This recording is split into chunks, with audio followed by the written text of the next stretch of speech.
We're Hassani and Danielle Pettiford, and we're a real couple with real problems who almost called it quits. I was very frustrated. I became very disconnected, very jaded and cold.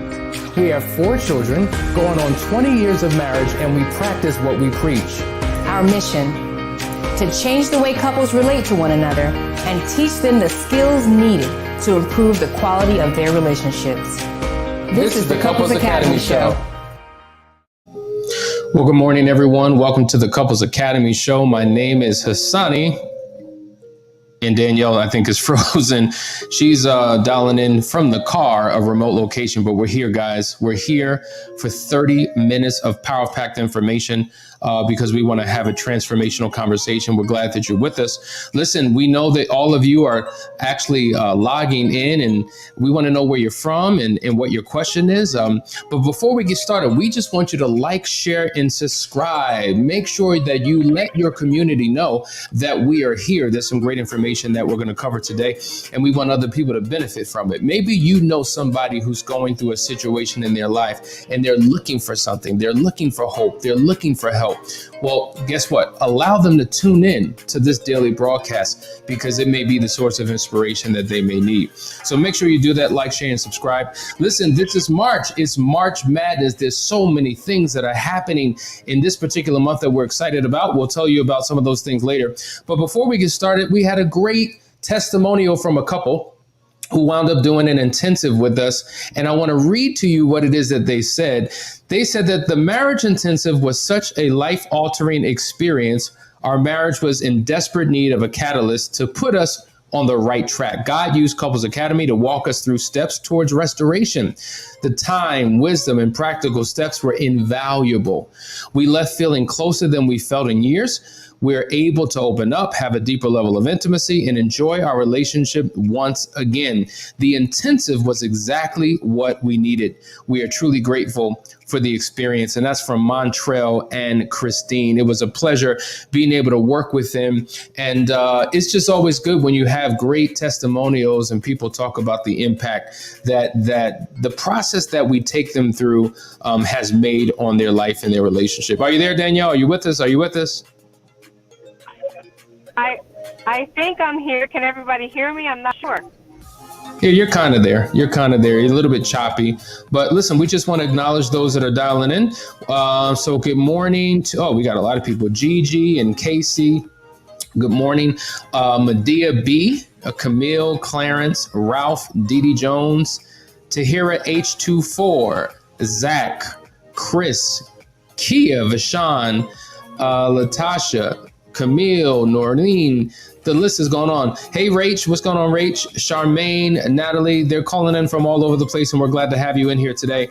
Listen, guys, we're talking about an important topic today. We're talking about triggers, and we've been talking about this on and off throughout the course of our time since we started this program, but I felt it would be important to really unpack it again because this is one of the questions that continues to come up. And so we're going to have a conversation today, but embracing emotional trigger strategies is what we're going to be dealing with because some of you are really struggling in your situation and we want to help you to overcome them. Danielle, can you hear us? All right, it's technology, folks. Yeah, I think, well, what I wanted to say, if you can hear me, let me know if I'm clear enough, is that people don't think that triggers are something that we're supposed to have. And what people need to understand is that it is a part of the healing process. If we don't have those triggers, it really is saying that there's something wrong with our brain because our brain is designed to cause us to have triggers to protect us from experiencing the same hurt over and over again. And though it is traumatic for us to experience a trigger, it is an indication of where you are in your healing process, and you can figure that part out and then take certain steps to be able to heal yourself and get to the next level and get yourself distance from the trauma. And I think that's a key point for people to understand. The other thing is that people need to understand is that this is not voluntary. And sometimes our spouses think that we're doing it, we're not getting over it, or we're stuck in unforgiveness. And it's so much bigger than that. And that's what we're going to try to break down today. Absolutely. Listen, we had a text message that came in over the weekend, a question that I want to actually speak to that'll lead us into this conversation. And it's anonymous. And it says, would you please explain the difference between living in a happy moment versus having a happy, healthy relationship? Some of the betrayed spouses feel that because they are free from the infidelity and because that they're at home now and they got everything off their chest, and because we're going out on dates and he's making breakfast and he's learning how to love his spouse, that we're in a happy space. But there's a difference between a happy moment and a happy season in the relationship. Never does he ask, can we have a conversation? He doesn't want to pursue counseling. He doesn't want to read a book. All he wants to do is focus on the niceties of the relationship. And every time I bring something up, he's triggered because I'm triggered, and it causes us to spiral down. I keep telling my husband, we can't pretend that everything is fine, but if you don't deal with the lust in your heart, it will fester up again if you're not getting the help that you need. And so I think that's an important thing, because true, the unfaithful spouse, or at the time that he or she was unfaithful, when it finally came out, it's just like a sigh of relief. It's out. We can move forward, and we think it's just that easy. And oftentimes for the betrayed spouse, it is not. And I think it's important to understand that there is a journey that each of you are going through, but there's a struggle within that journey. And if you're the betrayed spouse, you know this journey all too well. And it's met with all types of triggers and emotional thoughts, flooding thoughts that come through your mind. And so someone said to me before, as they were explaining what they actually went through when the information came out, they said that it was equivalent to somebody dropping a bomb. Think about this. Think about being in war, and you have a military on the ground who's fighting, but then you have the Air Force that flies in, drops a bomb, a nuclear bomb, everything explodes, and then they just go off. And there's devastation left behind. That's what it's like when you have just revealed, or it has been revealed, that your spouse has been unfaithful. It's like having a bomb explode in your life. Everything was normal. Everything was fine. Just think about Hiroshima and Nagasaki. Remember when the Americans dropped these bombs in Japan, how people were playing in the park, people were eating at a cafe, people were at work, people were at school. And then out of nowhere comes this bomb that devastates their entire life. And many people died. Many people died. But the reality is there are so many who actually lived through the aftermath of that explosion. And they said, because we have a men's group, and they were saying in the men's group, think about a bomb going off in the shrapnel still being stuck in your body. Years later, like that pain is still there. You still have the evidence of what has happened still attached to your physical body. And they were making that parallel to what happens when an affair occurs and you're forced to pick up the pieces and deal with it. And so there was a visual, we were talking about this video that really captures for the betrayed spouse what it's like that your unfaithful partner is going through in the aftermath of the affair. And so what you're about to see is a war scene. Now, as you see this, I want you to think about the devastation that you're going to view. Now, when we see this type of devastation, the assumption is made, oh, everyone died, everyone moved on. But think about those who actually had to live through what you're about to see. We're going to go to this video and unpack it in just a second.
Give us a minute.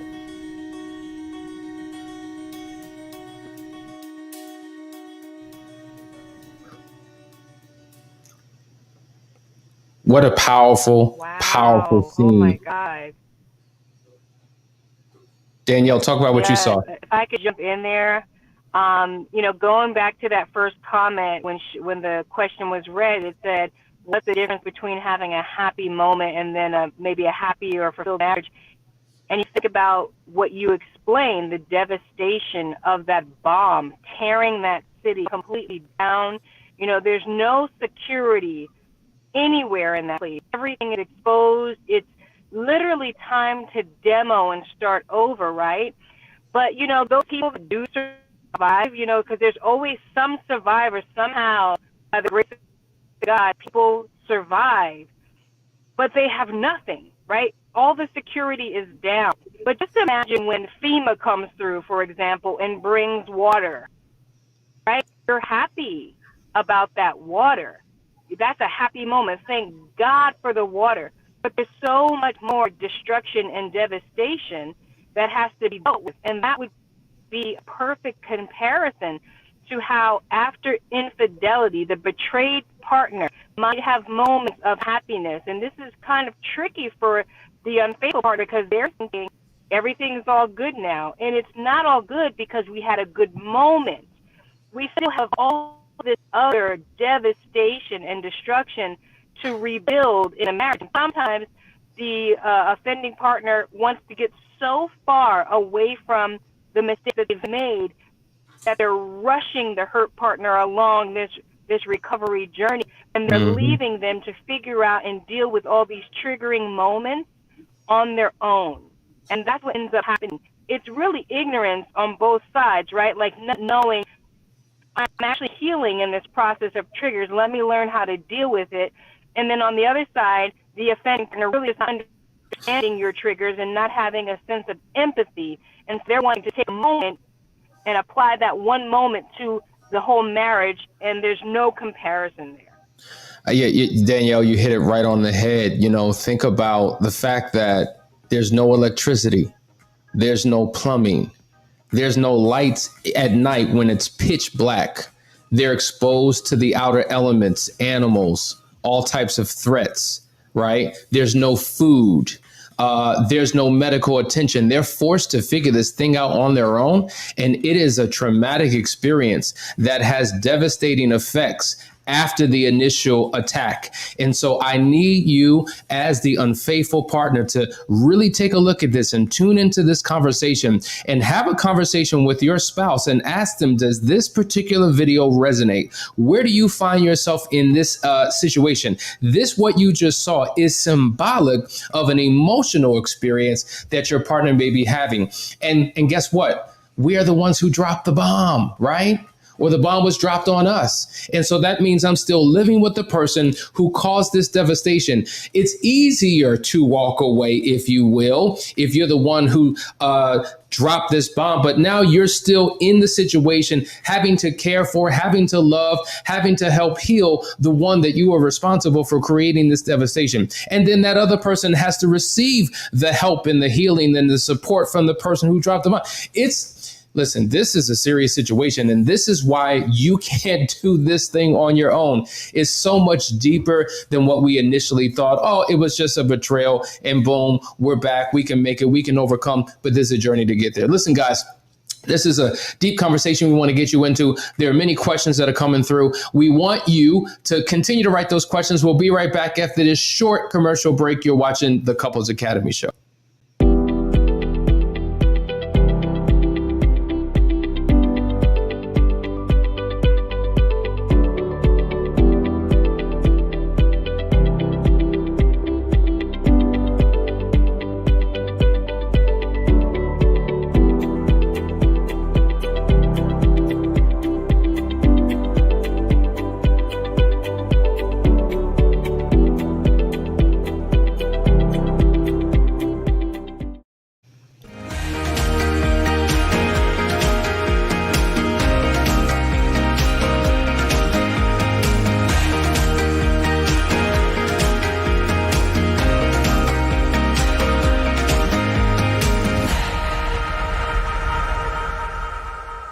Hey guys, we're back. We're having a great conversation. We're talking about emotional triggers and what we need to do to overcome them. But listen, this has got this chat blowing up. We want to go straight to the comments and read what the people have to say. And guess what, guys? I have my glasses on. I can read. So here we go. Vincent says, y'all pray for me that the Lord give me the strength to just let it go. Everything I do and say is turned negative. I can't even say good morning without it being turned sideways. It's been 8 months and I guess I'm the trigger. 8 months of her travel nursing and being alone. I had to let go and let God. Yes, you need to let go and you need to let God, and understand that when we're talking about God, we're talking about the Spirit of God and the system that he put in place, the presence of God and the principles that he put into the earth. And so you need to get anchored into his principles and into his system. And guess what? A support system is a part of that process. So do whatever you can to get the help that you need. Find a great book, continue to tune in, sit down with your wife and have these conversations because it will help. Danielle, you have something to say? And yeah, I do. And I want to say, we tend to say let go and let God a lot when we don't know what else to do, right? The Bible tells us when you've done all that you can, that we should just stand, right?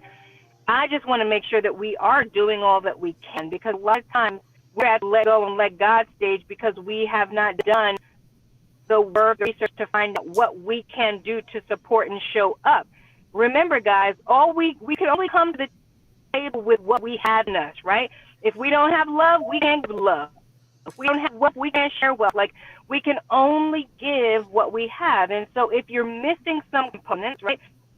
You're missing empathy, if you're missing love, if you're missing the ability to communicate, the ability to listen, which are all gifts and very wonderful gifts in relationship, then get busy researching to acquire those things so that you can actually say that you've done all that you can. Because a lot of times we're waiting on God and God is waiting on you, and that's why nothing's moving. So we got to make sure we get busy doing our part so that we know we have wrung out the rag and we've dripped every drop out of it before we throw our hands up and say, I'm letting go and letting God. Absolutely. Callie May says stratinal is the exact terminology that I've used. Triggers are terrible. It reorders your entire rest of your life from what was to what is from now on. Yes, stratinal. It's a serious thing. We're using that symbolically and metaphorically, but that's exactly what that feels like. Natalie says it's almost 2 years and I still have a trigger. Sometimes will I ever trust him? Yes, you can get to that point. But the thing is, it's not going to happen on its own. The trigger isn't going to go away on its own. You're not just going to forgive just naturally one day you wake up, boom, forgiven. Like, there's work that is required. And the reality is, if you're willing to put in that work, you will begin to experience change and transformation in your life, how you feel about your partner, how you're willing to show up. Everything begins to change when you put the effort in to change your personal life and situation. Oh, I didn't even click on these. Sorry. Kia says, can we get a link to the video in the Moving Forward program? Absolutely. What? I don't know. You want to delay that? Yes, we can. You can get the link here. The link is coming. We can actually talk about that tonight in our group call. D Faison, good morning. Dave from Philly. I receive focus and reinforcement from your program each and every week. I watch each and every time I watch. Thank you. Dave is also a member of the Moving Forward program. Listen, we have a comment from Jessica. What do you do with a as SO? I don't know. That won't find out the why was. Says it's just sin and weakness. I'm like, no, there is a why, a reason. You let it happen. And I feel that he doesn't dig deeper and find the root. Then it will just eventually happen again. He just keeps saying there is no why. Also, you're not married or engaged and he cheats. Should you even try to move on? I got you. Should you even try to move on? Okay. Listen, there's always a why. There's always a reason. And if they don't know the reason, then guess what? There's a possibility that it can happen again because they haven't gotten to the root of the cause. And at the end of the day, we've talked about this before. You will continue to cheat unless you do these 6 things. And in those 6 things, we talk about the importance of digging deep within yourself. And if you don't have the capacity to do it, then you need somebody else to help you along the way to pull out what that why may be so that he or she can help you connect some dots. Because once you discover what the reason is, boom, now you can work on preventative measures. This is almost like if you have a pain in your body, you go to the doctor, right? It would make sense to say, Doc, I'm not feeling good. I don't know why I have this pain. I don't know where it comes from. It's in my left hip. But then he does some scans and tests and realize, oh, there's something in your back tooth that's caught. And you're like, how does that even connect? How's my tooth bone connected to my hip bone? Well, that's how intricate our body is. And that's how intricate our emotions and our fears and our phobias and our biases and our idiosyncrasies that we have within us are. And we don't necessarily know on a deeper level why we do what we do. And that's why you need somebody to help you in that particular situation. So if you are single, you're engaged, you're not married yet, is it worth even doing it? It can be. Can I jump in here? Can I jump in here? The comment I read that said, should I even, they're not married and should I even continue? I couldn't read the whole thing, so small. But, one thing that I see a lot is, talking to folks who, when they are in front of us, they've experienced infidelity, and there has been infidelity from the very beginning. So what we know is that the origin of a thing often determines how its outcome will be. So if we know before we're even fully committed, before we're legally bound, before there are children involved, before there are finances and real estate and obligations and everything tying us down, if we know we don't even have someone that can offer commitment, to me, that's a wake-up call for us, folks. Like, a lot of times we walk blindly into these situations and we don't have a friend or anybody in our circle that will straight up tell you the truth of the thing. If you're not bound to a relationship, if there's nothing holding you and you're already dealing with these kinds of problems, it's strong indication of a couple of things. Number one, if you do that there's something to fight for there, that you would get into some counseling that would dig deep to help find out if this is worth fighting and if there is some resolution that can come out of it. But the main thing is for you to get some counseling to build up your own inner strength so that you can see differently and make different choices for yourself, because these things are just like these choices we make and these situations that we find ourselves in are just the symptoms of a deeper issue within. Once we deal with those issues and strengthen that, we start making better situations and our entire lives change. So I wouldn't say, to look at this relationship as something that you got to stick with if you're not even bound. Look at if it's worth your time. Yeah, excellent point, Danielle. And it's a little choppy, but I think we're getting the heart of what you're saying. It's a relevant point. That you really need to see, is this thing worth your time? And what is he willing to do? What are you two willing to do to course correct? And my thing is, if a person's not willing to put forth the effort and you're not even married yet, then that's a sign that says, maybe we need to reevaluate. Okay, so my people are telling me that SO is significant other. See, I'm not, I had to be told what LOL was just 2 months ago. So I'm figuring this thing out as we go along. So please, folks, don't put stuff like that, because I'm gonna be looking at you like, huh? What? And then you're gonna be looking at me like I'm crazy.